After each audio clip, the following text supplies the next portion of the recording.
Welcome to the Get Fit Guys quick and dirty tips to get moving and shape up.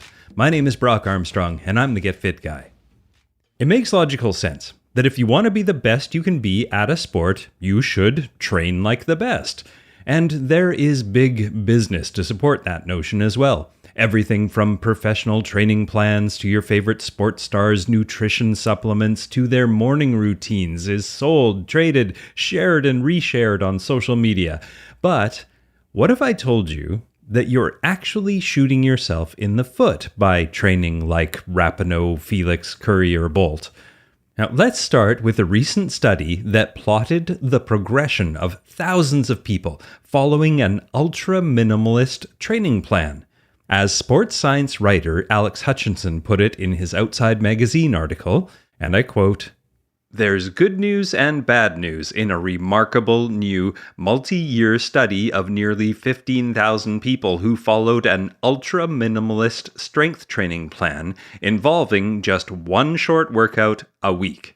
The good news is that the training really works, despite taking less than 20 minutes a week, all in street clothes. The bad news is that it eventually stops working or at least gets less effective." Now, the last part of that quote may have you scratching your head, but the study researchers argue that this leveling off phenomenon may actually be much more universal rather than specific to this particular training plan. And that point is precisely why this study has some important implications for how we mere mortals should be training and setting goals. But first, let's look at that study. The Dutch training plan that the researchers looked at is called Fit20. It involves one solitary workout per week, you guessed it, for about 20 minutes. The workout typically includes 6 exercises on a Nautilus One exercise machine. The exercises are chest press, pull down, leg press, abdominal flexion, back extension, and either hip adduction or abduction. Now, if that isn't minimal enough for you, the workout calls for only one set of each exercise, and it requires you to use a weight that will have you reach failure, or the point where you can't do another rep, after just 4 to 6 reps. Now, the key is that the few reps you do are performed pretty darn slowly. To be precise, 10 seconds in the concentric phase and 10 seconds in the eccentric phase. That basically translates to 10 seconds up and 10 seconds down.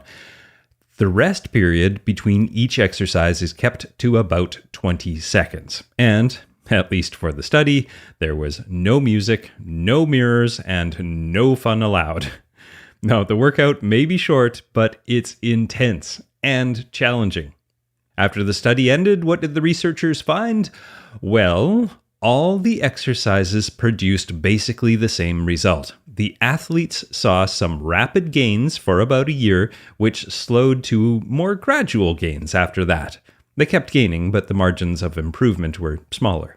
In fact, the average across the study showed that the athletes got about 30% stronger in the first year, but after 7 years, they were only about 50% stronger. But don't be fooled by the word only. A 30% gain over a year and 50% over 7 years is pretty impressive for any workout program, let alone one that only happens once a week for 20 minutes.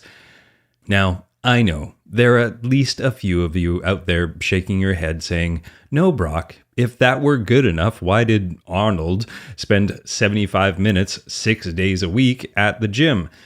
And that is where the difference between exercising for health and performance comes in. Studies like these are often red herrings for exercise enthusiasts and writers like me. It would be easy for you or me to say, "Okay, great, so I only have to work out hard once a week for 20 minutes to be healthy." Well, wouldn't it be great if fitness worked like that? But this takeaway is missing some important factors. This study wasn't measuring for markers of good health. It was only tracking strength gains. Now, look at it this way. The world's fastest marathon runner, Eliud Kipchoge, isn't worried about his ability to carry a heavy pack up a mountain trail. And the world's champion tennis player, Serena Williams, isn't worried about being able to cycle around Europe on vacation. The top shot putter in the world, Thomas Walsh, isn't worried about being able to squat down and play with a child or a pet. And top Tour de France cyclist Tadej Pogačar isn't concerned with the bone density in his hips. They all have very specific jobs that happen to be fitness related. So, real-life functional fitness isn't a concern for them in the way it would be for you and me. The problem is we still look to them for workout advice when our goals are, or at least should be, very different. And the problem is compounded when the workouts we adopt from the pros take away time from our jobs, our families, our hobbies, and other aspects of our lives that bring us joy and health.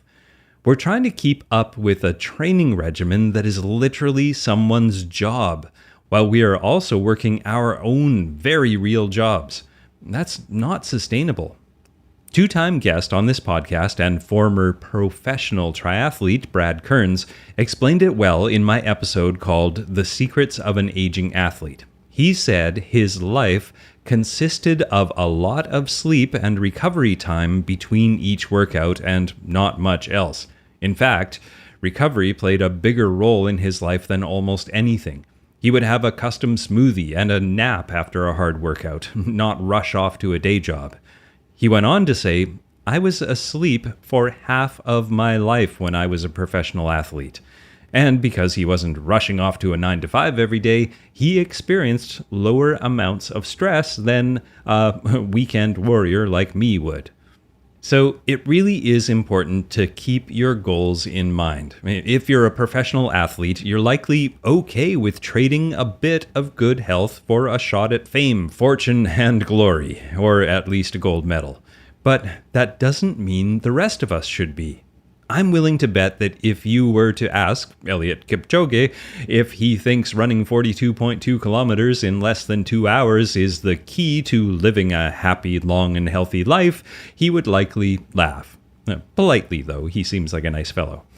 The point is that he is not running a marathon to be healthy. He's running it because it's his job.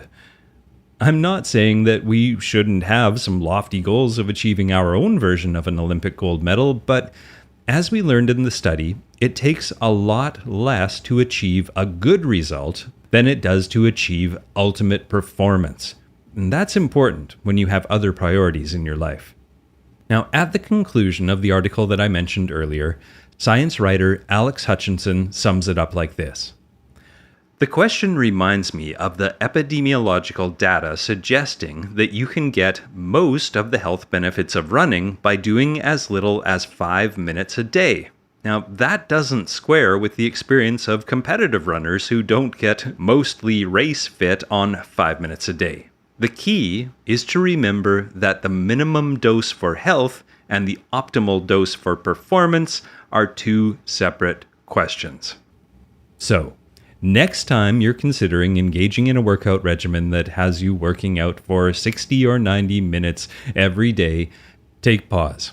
You don't have to throw away your fitness routine in favor of a minimalist Fit 20 type plan, but consider that there's a middle ground that could be more efficient for getting you to your real life goal. All right. Thanks for listening, everyone. And before you go, I want to remind you, if you're listening to this podcast as soon as it comes out on Tuesday, April 6th, later today, Monica Reinagel, the nutrition diva, and I are putting on a free workshop all about sustainable weight loss. And specifically, we're going to teach you a tool to figure out where the heck you're going wrong.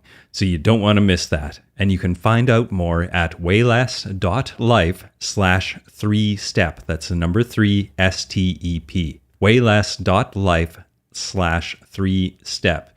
Now, even if you don't get in today, there will be a replay available for a few days, so go over there and check it out. Now, on my next episode, I'm going to have a special guest joining me to talk about how he went from bones to bulk. So if that sounds intriguing, don't miss next week's episode. Now, Get Fit Guy is written, narrated, and produced by me, Brock Armstrong, with editorial support from Karen Hertzberg. Our marketing manager for podcasts here at Quick and Dirty Tips is Morgan Ratner. Our manager of podcast operations is Michelle Margulis. Our assistant manager for podcasts is Emily Miller. And our vice president is Kathy Doyle. Now, my name is Brock Armstrong. I'm the Get Fit Guy, asking you, what are you waiting for?